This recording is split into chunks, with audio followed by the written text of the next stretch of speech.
linda en el pasado, linda en el presente, linda para siempre. Buenos Aires, la ciudad más linda del mundo.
Hola, ¿cómo les va? Muy, pero muy buenas tardes. 4 de mayo del 2026. Aquí estamos en Pienso Después Hablo por Radio Ecomedios. A solo 2 cuadritas del obelisco, pero cada lunes tratando de trasladarnos a algún lugar del mundo, a algún lugar del universo, a través de la cultura, a través de la música, a través de distintos aspectos de la vida cotidiana. Y como dice nuestro título, pensando y después hablando, usando el gerundio. Como decía aquel cómico, gerundio era más conocido que el mismo eslabón perdido. Bueno, aquí estamos, Luis Tarulo los saluda, les da la bienvenida como cada lunes de 3 a 4 de la tarde. Y recibiéndolos también con alguna buena y mediana o mala noticia, depende, el Servicio Meteorológico Nacional, el pronóstico para toda la semana. Ojalá siga este tiempito, yo siempre digo que el otoño es mi temporada, mi estación favorita. Hoy estamos con 22 grados, un clima realmente cálido para esta época del año, ¿no es cierto? Y con un solcito que realmente nos abraza. Para hoy lunes, para lo que resta del día, algunas nubecitas y la máxima era de 21, ya la superamos. Para mañana martes vamos a tener también un tiempo parcialmente nublado todo el día, con una máxima de 24, Agarrate Catalina, como decía mi mamá, la mamá de todos ustedes. Para el miércoles, bueno, ahí ya nos complicamos, se vienen algunas tormentas hacia la tarde-noche, con una máxima de 24 también, o sea que va a estar pesadito. Y para el jueves 7 baja la temperatura, mejora el tiempo, va a estar parcialmente nublado, pero con 20 grados. Para el viernes 8, ahí sí, agárrate Catalina, porque va a haber vientos fuertes. Algunos pronósticos indican ráfagas de hasta 80 kilómetros por hora, el viernes 8 de mayo, con una máxima de 15 grados. Ahí ya vamos a estar con una temperatura más otoñal, igual que el sábado 9, 15 grados de máxima y también fuertes vientos se esperan en varios sectores del país. Y para el domingo 10 va a salir el sol nuevamente, casi en su totalidad, y con 16 grados de máxima temperatura. Así que una semana bastante agradable, salvo esta tormentita del miércoles y esos vientos del viernes y el sábado.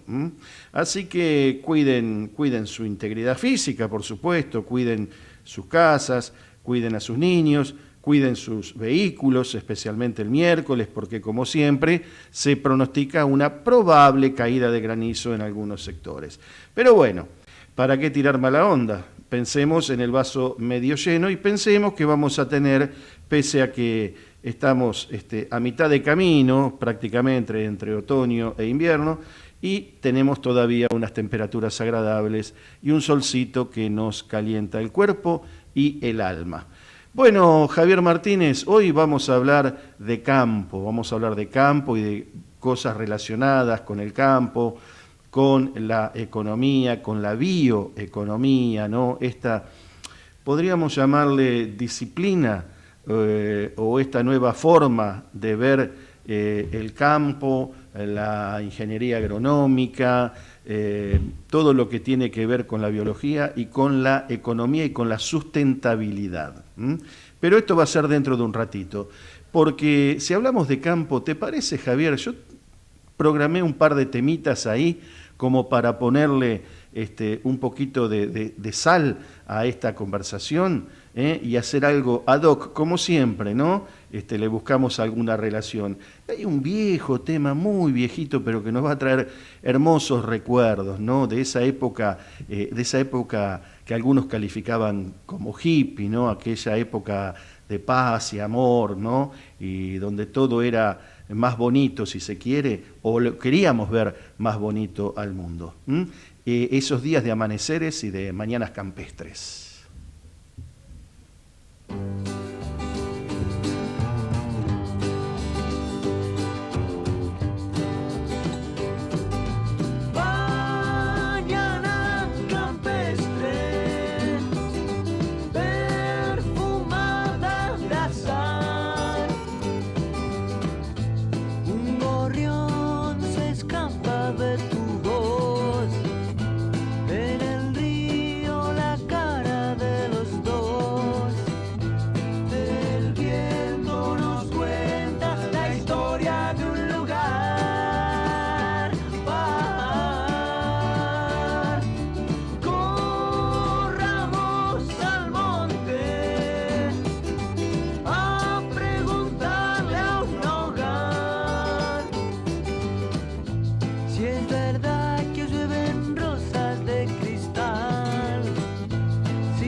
Qué grande, Te hace mover la patita, ¿eh? Mañanas campestres, ahí Arco Iris, Ara Tocatlián, Tocatlián, ¿eh? Qué difícil que es. Parece fácil, pero es difícil pronunciarlo, se te enreda la lengua.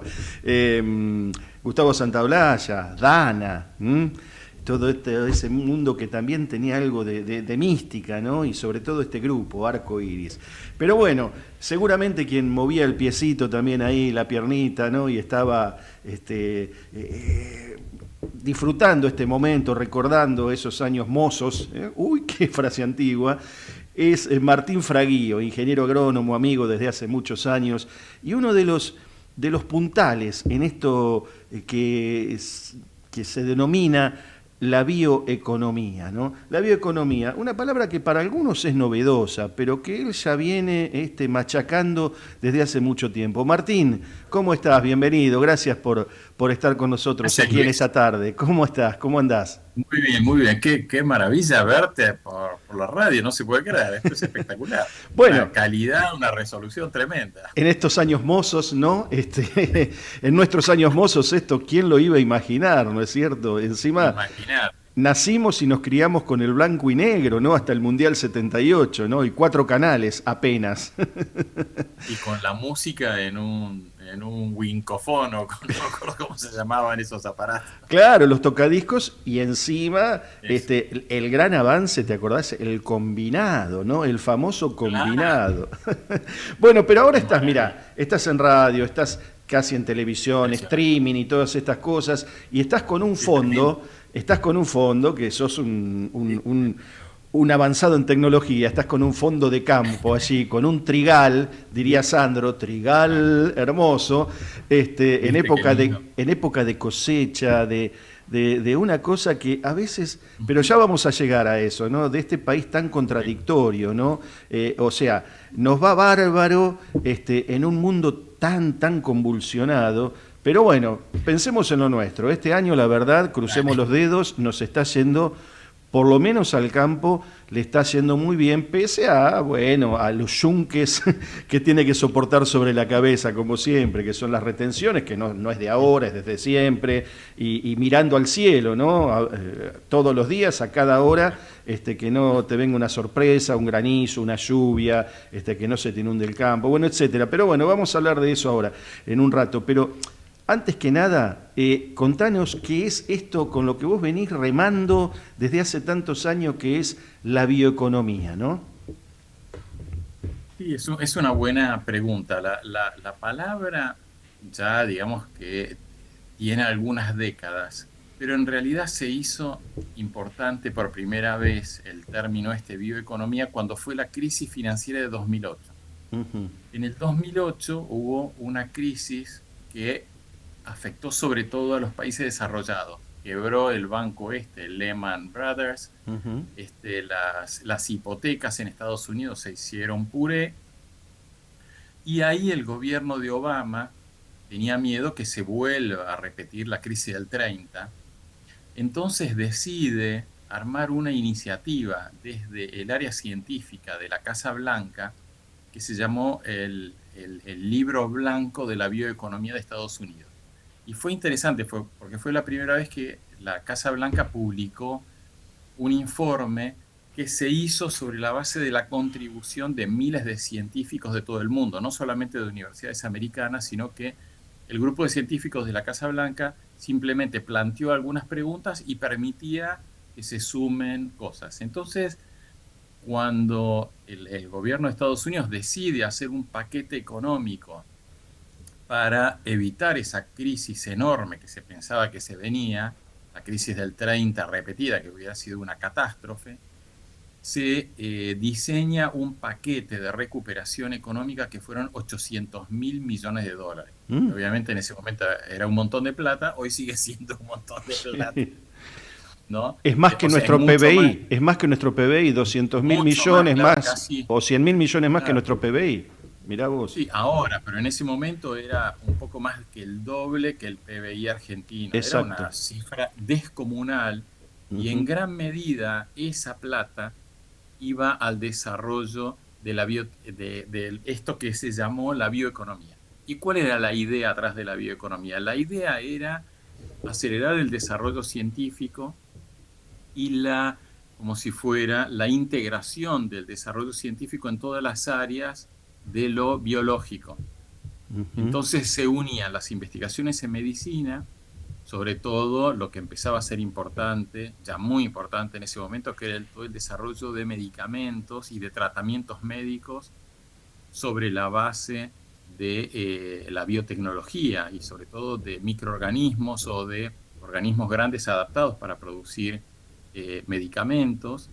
Todo el tema de la salud, de la agronomía, digamos, la salud de las plantas, la salud de los animales y todo el tema de las industrias que procesan productos de distinto tipo, como es la industria del pan, la de la cerveza, que usan levaduras y otro tipo de microorganismos. Entonces, se diseñó un paquete realmente enorme para tratar de desarrollar, acelerar esa tecnología y llevar productos a los mercados. Una vez que Estados Unidos presentó esto, la que era, digamos, la canciller alemana era Angela Merkel, y Ujú. ella moviliza el lanzamiento del programa de bioeconomía alemán y del programa, digamos, europeo. Entonces empieza una competencia, ¿no? Inicialmente de tres regiones: Estados Unidos, Europa o la Unión Europea y Japón. Pero rápidamente los chinos también se metieron en el ruedo y empieza todo esto que después en cierta manera se ve reflejado en el Acuerdo de París, que es empezar a entender que la relación que tiene el ser humano con su hábitat, digamos, ¿no? Con el planeta, no es una relación razonable porque parte de la base de no entender cómo funciona la vida en la Tierra, no entender por qué es que nosotros vivimos acá, cómo Ujú. era antes y qué hace que hoy podamos vivir, ¿no? Cuánto depende del ser humano, ¿no? En su actividad económica, ¿no? Pero desde ese momento empezaron, sobre todo a partir de 2015, 2018, empezaron a haber muchos trabajos muy interesantes de tratar de cuantificar eso. Y en los últimos 2 o 3 años se publicaron varios estudios que lo que demuestran es que toda la actividad del ser humano depende más o menos entre un 50 y un 60% de la naturaleza. Martín, Entonces, que si nosotros destruimos la naturaleza, nos vamos a quedar básicamente sin sí. trabajo.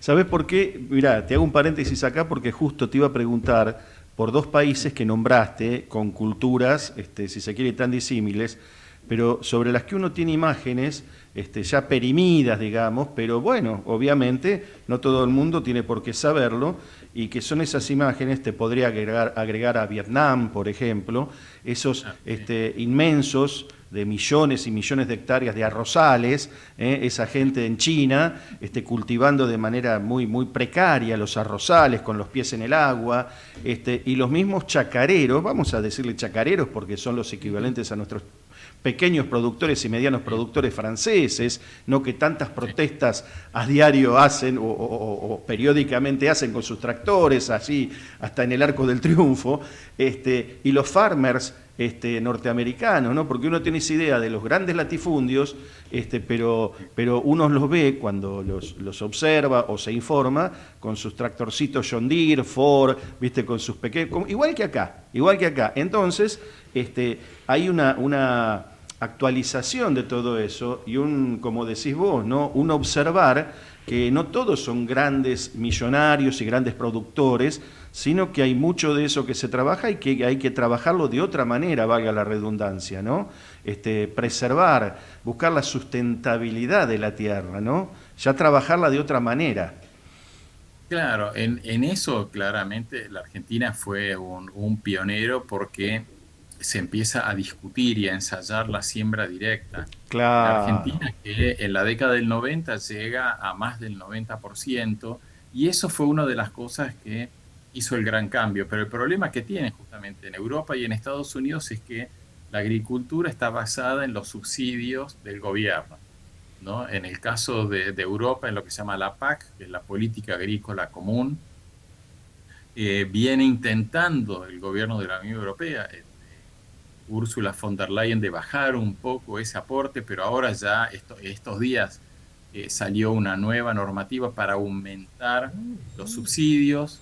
Un productor de granos en España está recibiendo 500 euros aproximadamente por año por hectárea de subsidio, o sea que es una cifra descomunal. Además hay ¿No? que En tener en cuenta Argentina. otra cosa, perdón Martín, hay que tener en cuenta otra cosa.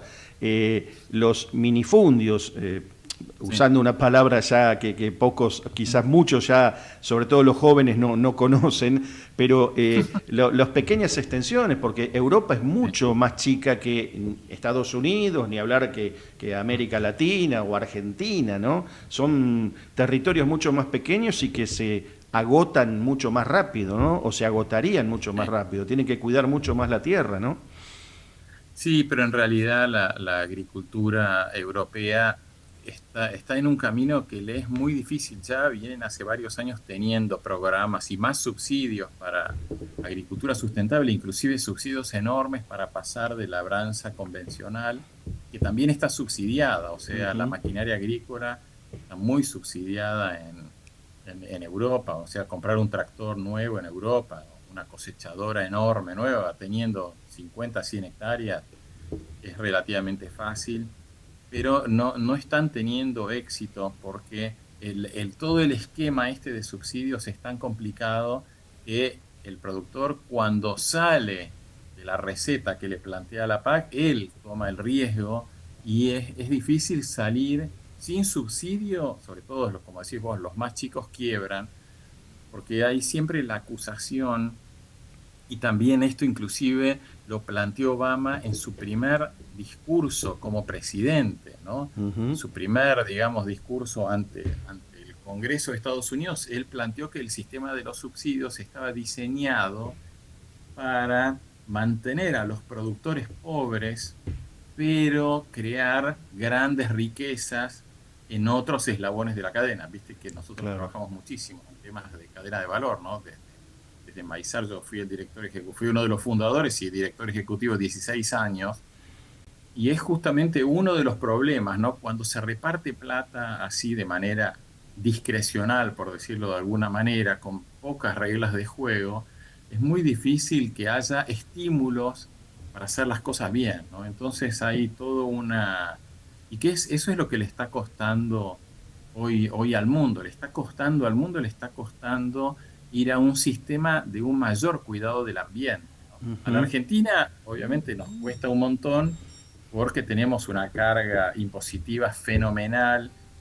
Muchos costos en Argentina siguen siendo altísimos, los repuestos de la maquinaria, muchos insumos son carísimos, repuestos de no cubiertas, inclusive todavía empezaron a bajar un poco algunos de estos costos, pero siguen siendo muy altos.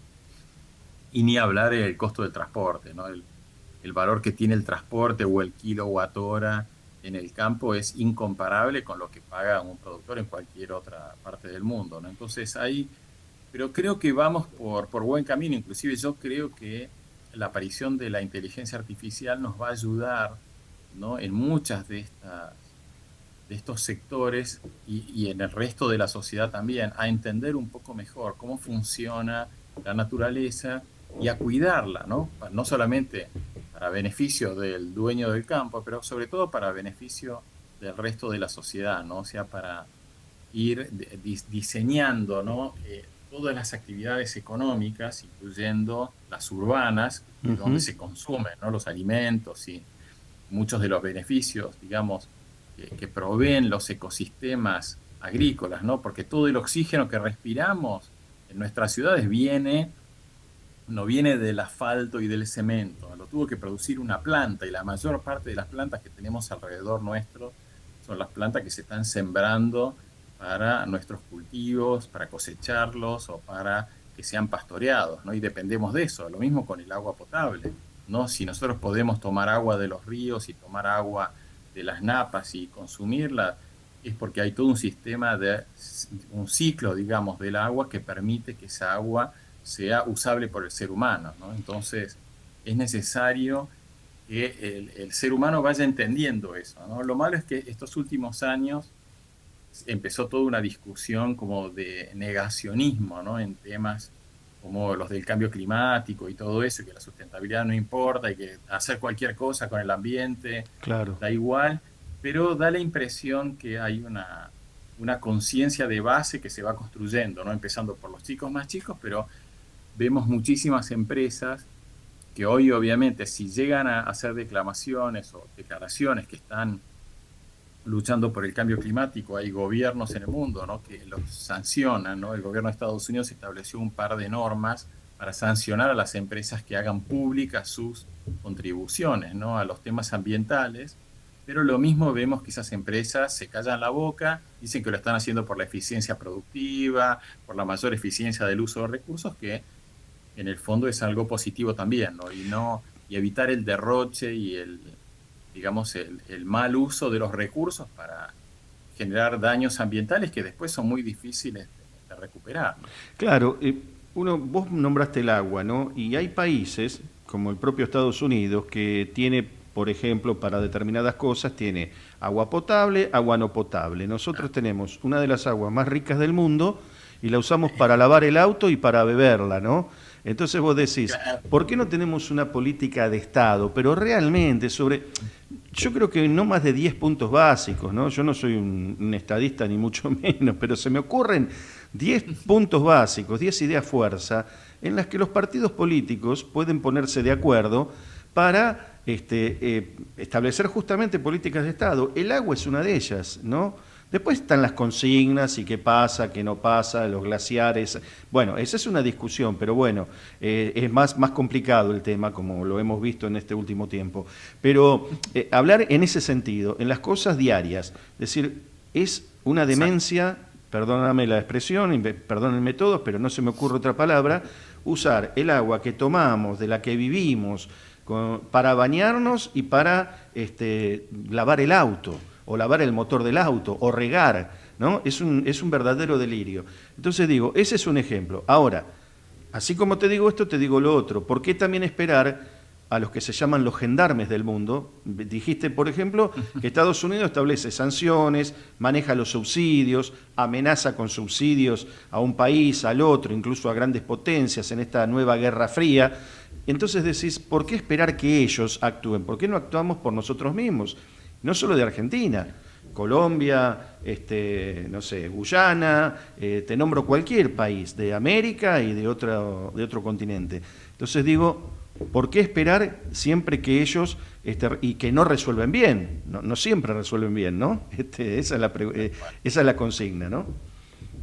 Sí, porque además lo que quedó claro con las distintas etapas que fue pasando el Acuerdo de París, ¿no?, que es el acuerdo del cambio climático y cómo resolver Claro. el problema del cambio climático, es que la capacidad de los gobiernos, supongamos, el 85% de las emisiones del hombre vienen de la quema de combustibles fósiles. Entonces todos los países del mundo tienen un ministro de energía. Bien, el ministro. ¿Cuántas son las acciones que puede tomar el ministro de energía para bajar las emisiones? Y son relativamente pocas, porque las acciones más importantes y los fondos más importantes no están en el ministerio, sino que están en la actividad económica que desarrollamos las personas, empezando por las grandes compañías. Claro. Entonces, lo que está quedando claro en estos últimos años, y en eso para mí fue muy importante el trabajo de la Agencia Internacional de la Energía. La Agencia Internacional de la Energía es como una especie de club de países. La Argentina no es socia, ¿no? Brasil tampoco es socio, pero Brasil hace muchos años que es un observador importante en la agencia, y la agencia siempre fue como un club de países, ¿no?, pero con un foco petrolero muy fuerte. Y desde que está el actual presidente, que es un turco que se llama Fatih Birol, empieza una visión como más genérica que el mundo necesita energía que sea sustentable y alineada con el Acuerdo de París. Entonces, ahí empieza a calcularse, bueno, ¿cuánto es la inversión que hay que hacer? ¿Cuánto cuesta, ¿no?, bajar las emisiones y que entremos en un esquema donde no destruyamos el ambiente, no destruyamos el lugar donde vivimos?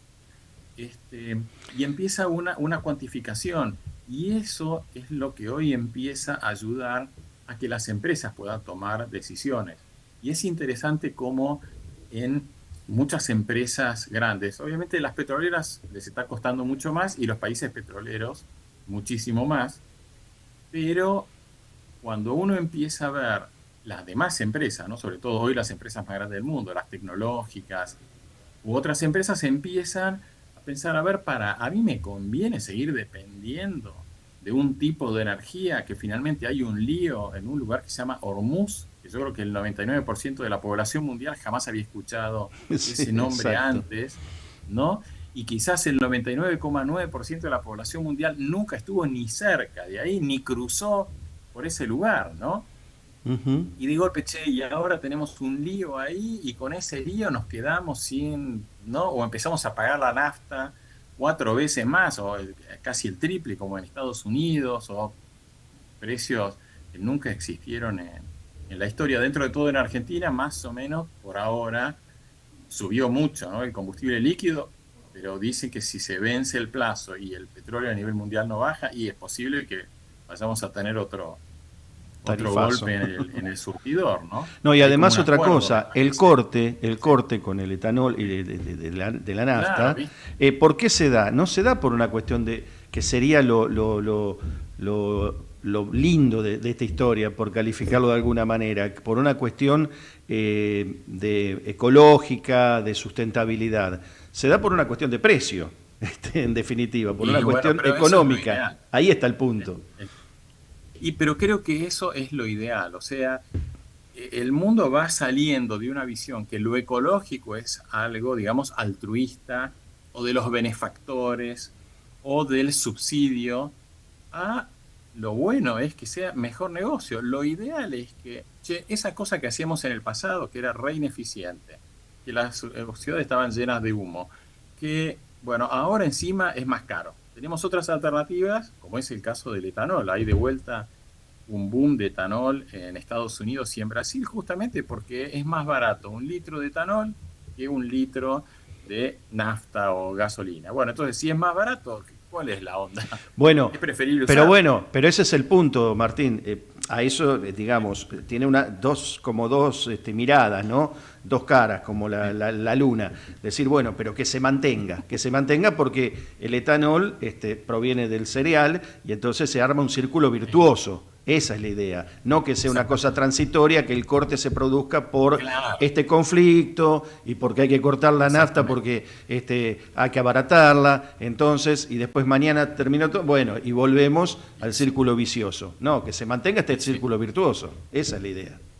sí. Es que eso es lo que más cuesta, ¿no? Y la Argentina había empezado más o menos al mismo tiempo que Brasil, algunos dicen un poco antes, el programa de alcohol en La Argentina. Alconafta, ¿te acordás? La famosa ¿Te acordás Alconafta. el programa, exactamente, el programa Alconafta? Bueno, Brasil nunca paró, siempre siguió Claro. intentando, buscando vueltas, y hoy Brasil está más o menos arriba del 50% de etanol en la mezcla con la gasolina, o sea, Además tiene eso te una implicaba, participación muy grande. perdóname, implicaba todo el tema de los motores, de los vehículos, adaptarse Sí, a todo el sí, sistema, claro, como fue el gas natural, que por suerte el gas natural comprimido siguió desarrollándose. Quizás no tal cual. en la proporción que uno quisiera, pero bueno, pero se mantuvo en el tiempo, están las estaciones de servicio, los vehículos, los equipos, etcétera.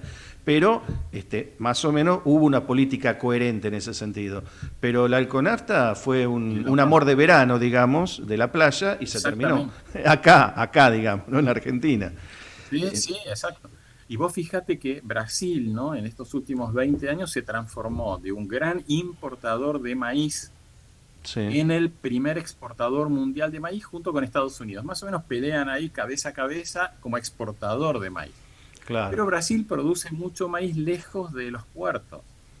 claro. Entonces, en esa zona hoy hay un boom enorme de construcción de plantas de etanol. Entonces, el almidón del maíz brasilero, que y yendo al puerto moriría en el transporte porque apenas lo podría pagar, hoy se transforma en etanol en el interior de Brasil y el subproducto principal, que es lo que se llama en castellano la burlanda, está desarrollando toda una industria de producción animal, de pollos, de cerdos, que ya en Brasil era enorme, porque Brasil ya era el primer exportador mundial de carne vacuna, el primer exportador mundial de carne de pollo y el cuarto de carne de cerdo, y está desarrollando focos, digamos, enormes donde existen un subproducto de altísima calidad. Entonces se saca el etanol y el grano de maíz se transforma en un producto todavía de mayor calidad alimenticia para estas producciones, ¿no? Entonces ahí yo creo que sí, que la Argentina, como decís vos, hubo todas estas discusiones, que no va, que esto sirve, no sirve, y nos quedamos un poco, ¿no? Nos quedamos, estamos ahí. Obviamente la industria del etanol de maíz en Argentina es muy competitiva, pero es más chica de lo que podría ser, ¿no? Nosotros en Maizar pensamos que para esta altura ya esa industria iba a estar produciendo 4 o 5 veces lo que está produciendo ahora y transformada en un gran exportador. Inclusive Brasil, como es muy zafrero en su producción de alcohol de caña de azúcar, los meses de lo que ellos llaman la interzafra, ellos traen mucho etanol de Estados Unidos que podrían haber perfectamente llevado alcohol argentino, y hay un montón de otros países del mundo que se transformaron también en grandes productores y compradores. Otro es China, Sí. ¿no? Me Hay das, un montón de... Sí. me das un minutito que tenemos la pausa institucional de la radio, es un minuto Adelante. nomás, y después la seguimos, Dale, dale. Quédate por ahí. Estamos con Martín Fraguío, ingeniero agrónomo, hablando de la bioeconomía. Mirá todo lo que tenemos para charlar. Ya volvemos.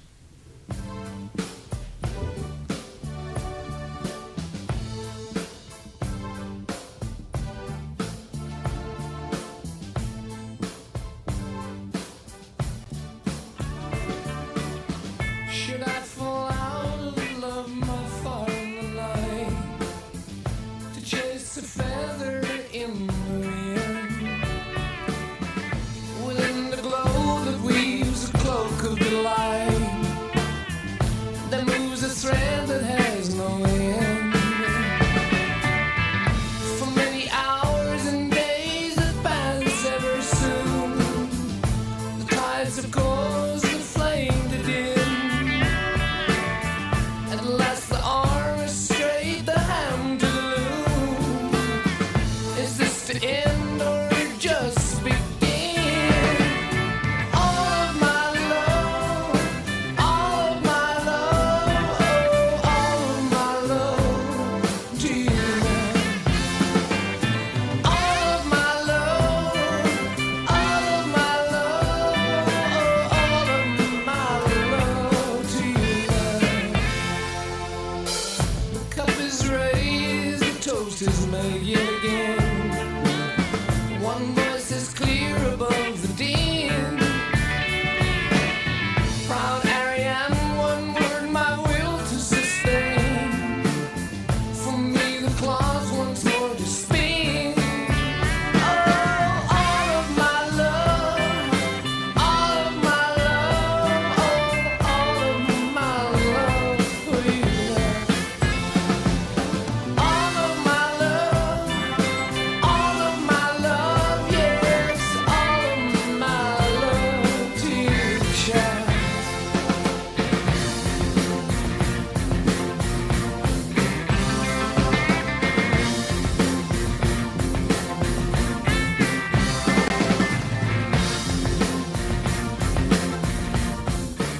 Ecomedios.com AM1220. Estamos con vos. Estamos en vos. ¿Sale un destino único? Sale Catamarca con Travel Sale. Vení a conocer la provincia de la que todos hablan. Del 25 al 31 de agosto, Catamarca está en Travel Sale. Catamarca, hermosa por naturaleza. Visit Catamarca. Informate en ecomedios.com. Seguinos en TikTok, @ecomedios1220.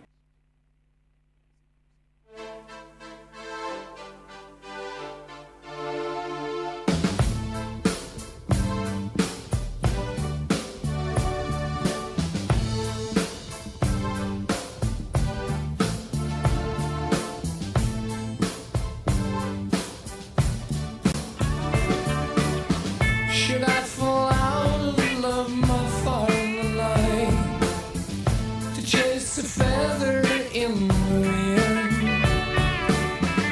Within the glow that weaves a cloak of delight, that moves a thread that has no end.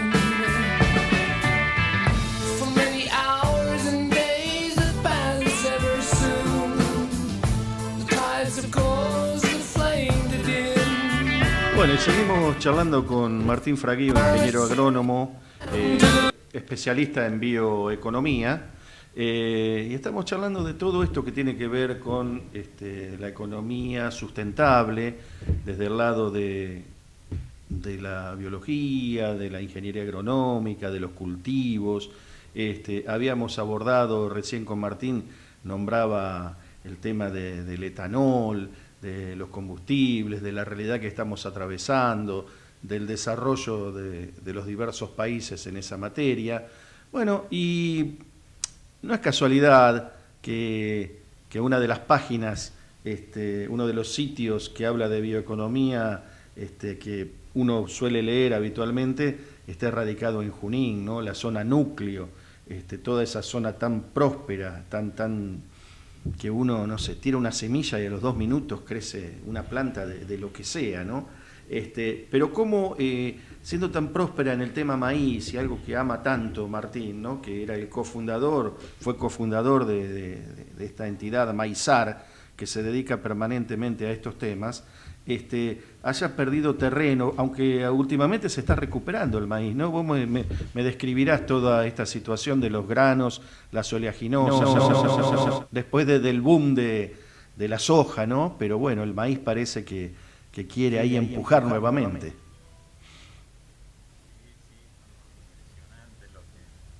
¿Cómo cambió? Porque vos pensás que cuando se decide, ¿no?, la fundación de Maizar, es porque el área sembrada, que fue en el año 2004, en febrero de 2005 ocurre el momento en el cual pasamos a tener una pequeña oficinita, ¿no? No teníamos personalidad jurídica, no teníamos plata, no teníamos socios.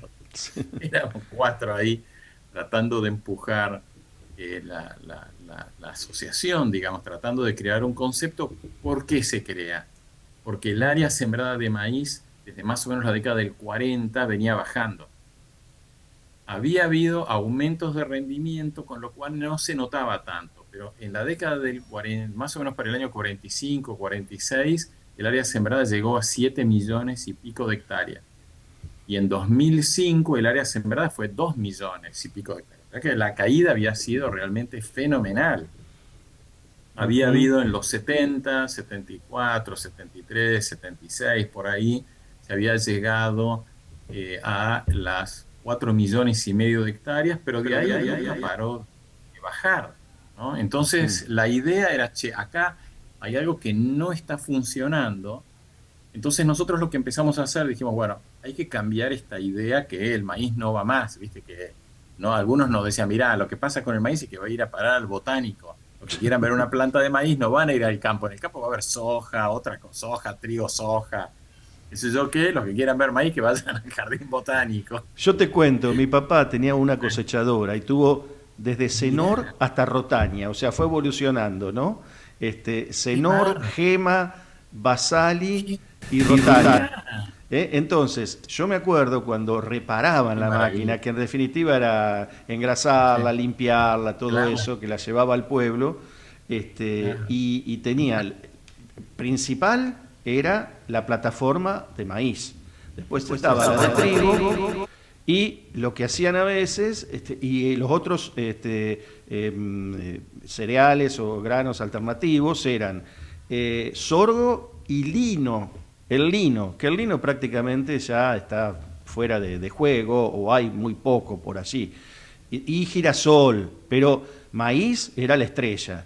Y de hecho Chacabuco todavía sigue siendo la fiesta nacional del maíz, ¿no? Que está rebrotando, para hacer un juego de palabras. Pero en definitiva hubo un momento que parecía que iba a desaparecer. Así directamente, si vos me hablas de 7 millones y medio a 2 millones en 30 años, 40 años, vos decís, no, es una cosa de locos lo que está pasando. Sí, y además era muy loco porque en realidad la demanda de maíz no estaba bajando.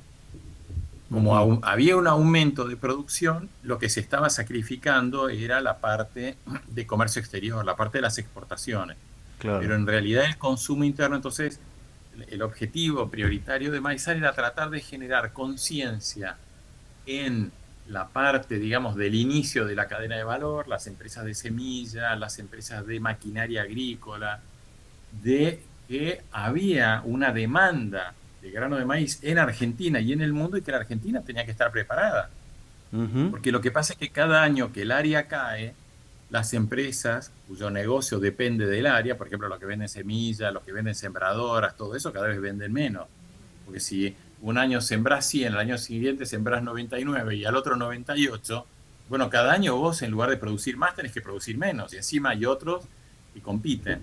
Entonces, el objetivo nuestro, y finalmente cuando fue la crisis ¿te acordás de la crisis del campo, la famosa Sí, 125? sí.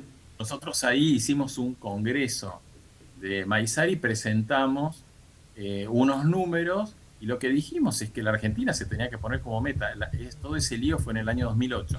Ujú. Y nosotros lo que dijimos es que en 10 años la Argentina tenía que llegar a 10 millones de hectáreas sembradas. Estábamos en 3 en ese momento. Ya habíamos pasado de 2 y pico a 3 en los primeros 4 años de Maizar. O sea que no era tampoco tanto, pero planteamos que tenía que haber un crecimiento muy violento y nosotros lo que mostramos es cómo estaba creciendo la demanda de la producción avícola, tanto huevos como Claro. carne de pollo, cómo estaban creciendo el sector de los porcinos y le pusimos una pata fuerte al tema del etanol y a la lechería.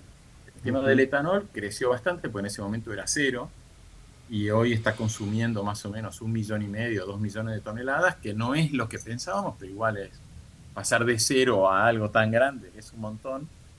Y el sector que menos creció fue la lechería. Hubo en ese momento una iniciativa de hacer un plan estratégico lechero en Argentina, de transformar a la Argentina en un gran exportador de productos lácteos, pero eso, a pesar de que el plan estratégico lechero no se cumplió, lo que sí se va cumpliendo es que cada vez más en la alimentación de la vaca lechera, el silaje de maíz y el grano de maíz es más importante, ¿no? Así que Claro. todo eso fue bastante divertido.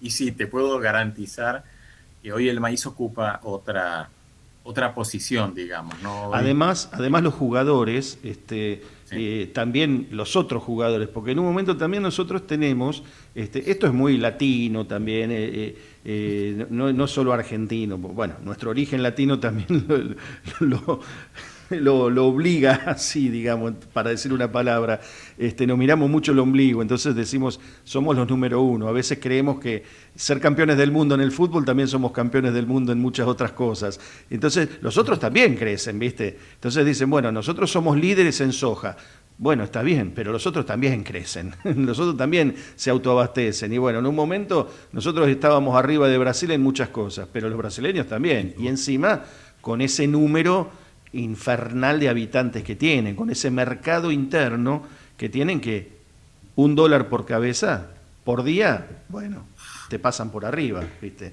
Ni hablar de Estados Unidos, o de Rusia, o de China, con 1.500, o los indios, con 1.500 millones de habitantes. y sí. Es algo Sí, la verdad terrible. que sí, y además que en eso fueron años muy interesantes, porque el maíz históricamente se había usado el grano entero, ¿no? O sea, era un producto donde su uso principal era molerlo y darle, digamos, el grano molido a los chanchos, las gallinas, ¿no? Sí. Las vacas. La polenta, hacer la polenta, por ejemplo, Bueno, pero la eso harina es de maíz, un insumo. pero la polenta es el 0,01% de la Claro. producción mundial de maíz, o sea, es una cantidad realmente ínfima. Y No, de un maíz digo a bien usar el grano entero, producirlo de esa manera, en distintos insumos, pero ahí, quedarse ahí, bueno, no otros subproductos que se hicieron después. exactamente. Entonces, ¿qué pasa? Al mismo tiempo, en Estados Unidos, el presidente era Bush hijo. Él publica la primer ley que se llama RFS 2, Ley de Combustibles Renovables 2. Había habido una antes, pero esta era la buena, digamos. Y en esta 2 él plantea que la producción de maíz, de etanol de maíz, tiene que ser muy importante, ¿no? Ujú. Y pone una serie de metas y qué sé yo, y bueno, empieza esa industria a desarrollarse a una escala y a una tecnología impresionante. Y sobre todo lo que empieza a pasar es que las asociaciones de desarrollo regionales de todas las zonas maiceras de Estados Unidos, los 5 o 6 estados principales, ¿no? Lo que se llama el Medio Oeste, empiezan a agruparse y empiezan los productores a poner plata y a construir esas grandes plantas para fabricar etanol, para cumplir con esta normativa que lo que buscaba era bajar las importaciones de nafta de Estados Unidos y sustituye también un aditivo oxigenante que se demostró ya hacía como 10, 15 años, se sabía que era cancerígeno, que era un producto tremendo, que se llama MTBE, peligrosísimo, que todavía en Argentina hay muchas zonas que hay contaminación con eso y napas que fueron contaminadas por pérdidas de los tanques de combustible de las estaciones de servicio. Entonces empieza todo ese movimiento y al mismo tiempo en China empieza el boom, digamos, de las comidas rápidas en las ciudades. Entonces el chinito que tenía su primer empleo llevaba a la novia a comer lo que sea, una hamburguesa, un pollo frito. ¿Con qué lo comía? Con una coca. O lo comía con una gaseosa. ¿La gaseosa Sí, de está qué bien. estaba hecha? De fructosa de maíz. Claro. Entonces, al mismo tiempo, estas dos industrias se hacen enormes, ¿no? La industria de Estados Unidos en 6, 7 años pasó a consumir más o menos 100 millones de toneladas de maíz, o sea, una cosa impresionante. Y esta industria china empezó a consumir también en pocos años, 7, 8 años, 50 millones de toneladas de maíz, una monstruosidad total, nunca había habido nada igual.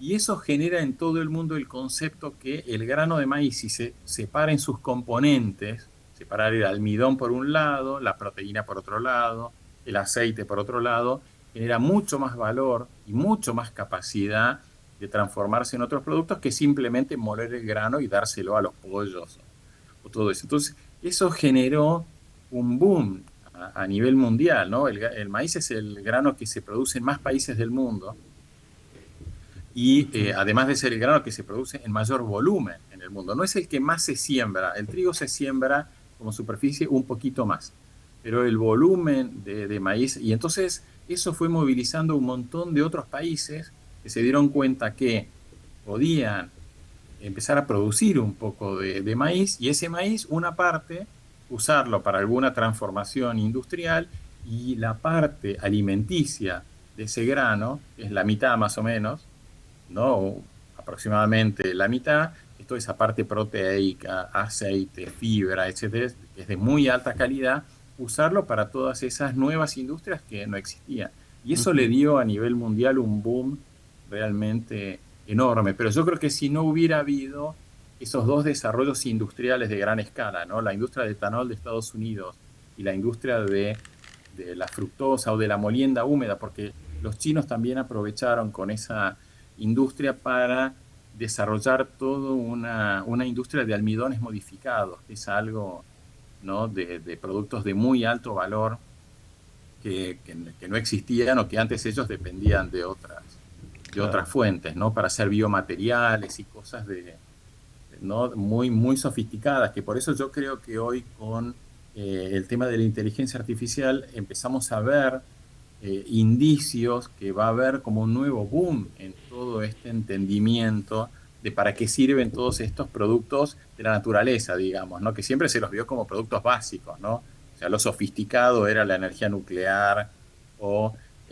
los derivados de la refinería de petróleo, y yo creo que hoy vamos a ver un boom de todos estos productos de origen natural, ¿no? De transformaciones complejas de lo natural en moléculas muy avanzadas, ¿no? Algunas para tratamientos humanos que vemos en el sector, digamos, de los tratamientos más complejos, ¿no? De la salud humana, que la mayoría son productos de este origen, ¿no?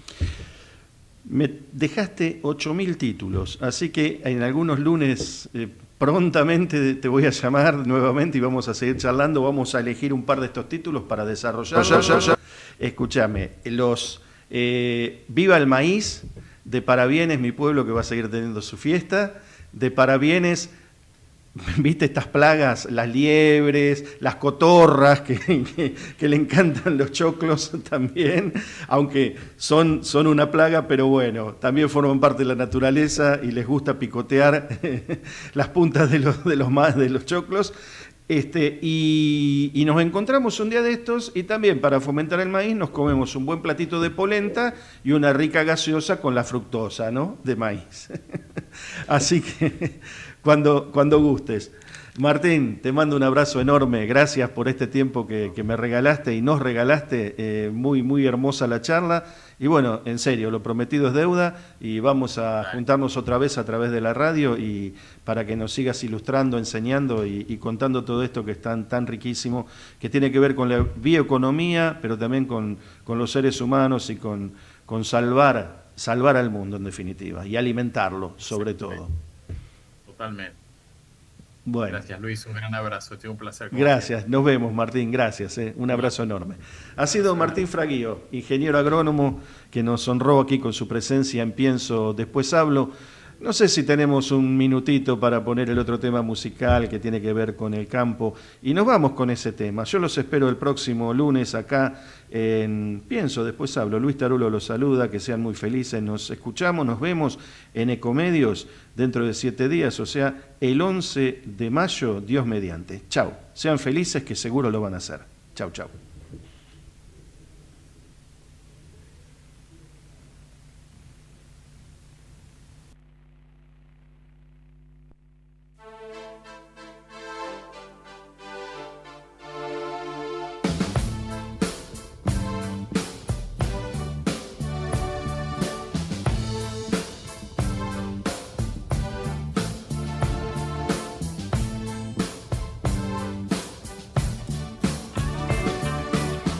Should I fall out of love my far in the night to chase a feather in the wind,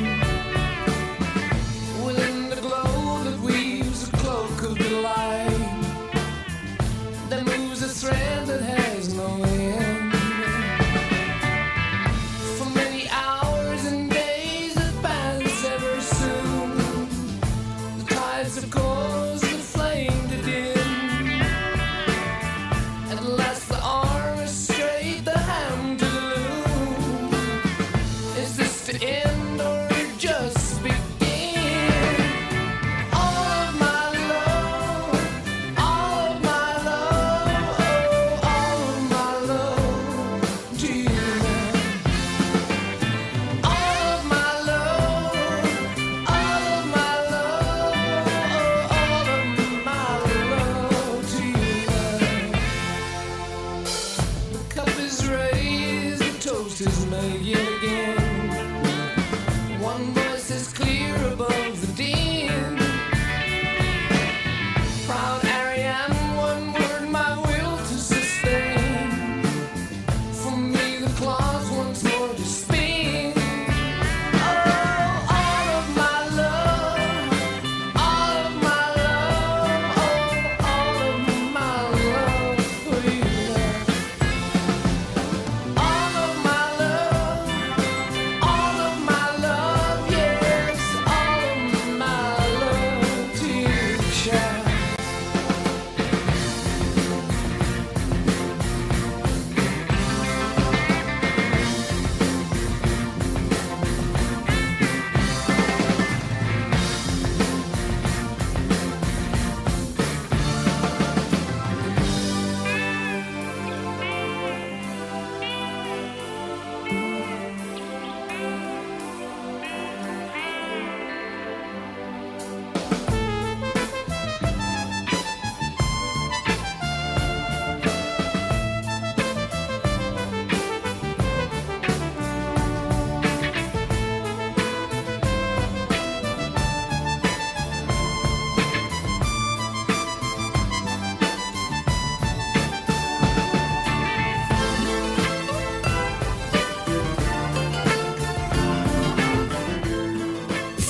Desde Buenos Aires, transmite LRI 224, AM 1220, Ecomedios.